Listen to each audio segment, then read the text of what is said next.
کچھ لوگ درد دینے کے ماہر ہوتے ہیں اور کچھ لوگ درد سہنے کے، بس ظرف ظرف کی بات ہے۔ دل سے اترا ہوا شخص معافی مانگ بھی لے تو پہلے جیسا مقام حاصل نہیں کر سکتا۔ رب کو اوپر نہ ڈھونڈو، ذرا سی گردن نیچے کر، رب تجھے اپنے دل میں ملے گا۔ ہمارا ہر ایک دن ایک سبق لے کر آتا ہے اور ہر شام ایک تجربہ دے کر ڈھلتی ہے۔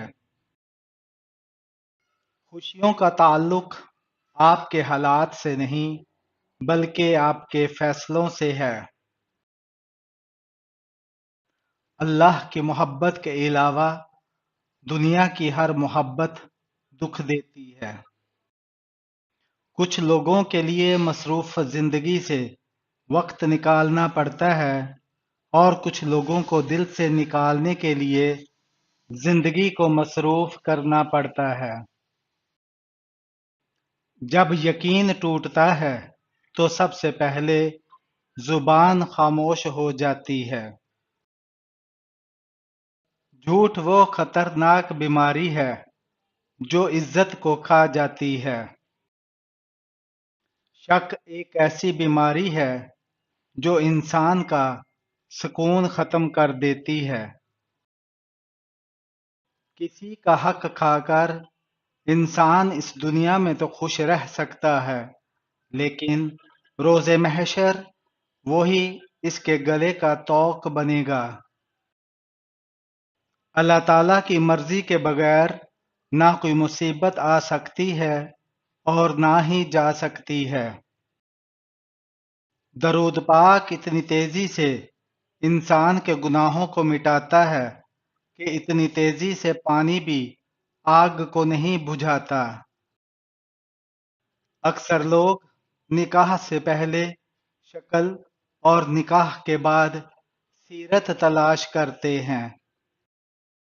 شیشہ کمزور تو ہوتا ہے مگر سچ دکھانے سے گھبراتا نہیں ہے۔ صبح کے وقت کی ایک مثبت سوچ آپ کا پورا دن بدل سکتی ہے۔ ہر چیز کا صدقہ ہوتا ہے اور عقل کا صدقہ یہ ہے کہ جہل کی بات سن کر برداشت کی جائے۔ جب زندگی میں دعائیں کم ہو جائیں تو دوائیں بڑھ جاتی ہیں۔ سورج اور والد کی گرمی برداشت کرنا سیکھو، جب یہ ڈوب جاتے ہیں ہر طرف اندھیرا ہو جاتا ہے۔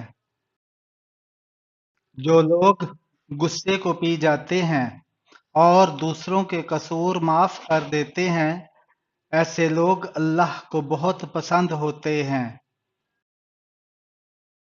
آنسو بہانے سے کوئی اپنا نہیں بن جاتا، جو اپنا ہوتا ہے وہ آنسو بہانے نہیں دیتا۔ لوگ اچھا پڑھنے اور اچھا لکھنے والے کو قابل انسان سمجھتے ہیں، جبکہ حقیقت میں قابل وہ ہے جو اچھا سوچے اور اچھا بولے۔ دنیا کے لباسوں میں سب سے خوبصورت حیا کا لباس ہے۔ پرندہ جب اڑنے کی ٹھان لے تو ہوا کو راستہ دینا ہی پڑتا ہے۔ خود کو سب سے بہتر سمجھ لینا یہ ایک ایسی بیماری ہے جو انسان کو کسی کے قابل نہیں چھوڑتی۔ دو چیزیں بہت اہم ہیں، ایک اللہ کا ڈر اور دوسرا اللہ کا در۔ کس کس کو راضی کرو گے؟ بس رب کو راضی کر لو، سارے مسئلے حل ہو جائیں گے۔ سچے خواب کی 4 علامات ہوتی ہیں۔ نمبر 1، سچا خواب اکثر تہجد کے وقت آتا ہے اور اس کی تعبیر بھی جلد ہوتی ہے۔ نمبر 2، جو شخص سچ بولنے کا عادی ہو اس کا خواب اتنا ہی سچا ہوتا ہے، لہذا جھوٹے اور گناہگار کے خواب اکثر جھوٹے ہوتے ہیں۔ نمبر 3، سچا خواب اکثر اچھا ہوتا ہے اور دیکھنے والے کو خوشی محسوس ہوتی ہے۔ نمبر 4، سچا خواب ایک نیک اور مومن شخص کو آتا ہے۔ انسان جب زندگی کے امتحانوں سے گزر کر پتھر ہو جاتا ہے تو کوئی دل کو دکھا بھی دے تو برا نہیں لگتا۔ کسی کے لیے سکھ ڈھونڈنے والے کی ذات پر سکھ آسمان سے برستے ہیں۔